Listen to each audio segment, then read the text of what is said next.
आज़ोई PST GST जी जेका IBS Sukkur पारां टेस्टूं वरितियूं हुयूं उन जे नाइजाइज़नि ख़िलाफ़ हिते नवाब वलीमत प्रेस क्लब आॾो शागिर्द जेके आहिनि एहतजाज करे रहिया आहिनि। वधीक इन्हनि सां ॻाल्हि ॿोल कंदासूं त इन्हनि जा कहिड़ा मुतालबा आहिनि।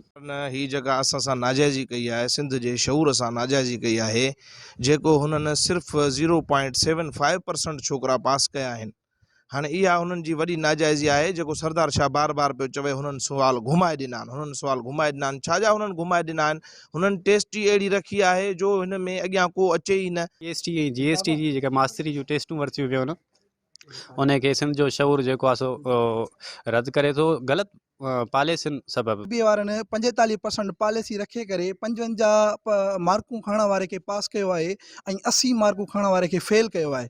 IBS सखर जेको 45% जेको रखियो आहे, हिन में ऑप्शन उहो ख़तमु करे 33 खां 40% ते सीटूं जेके आहिनि प्राइमरी जूं ऐं GST जूं ॾिनियूं वञनि। कैमरामैन अब्दुल वहाब संग्राह सां गॾु एजाज़ अली संग्राह, सिंध TV न्यूज़, नवाब वलीमत।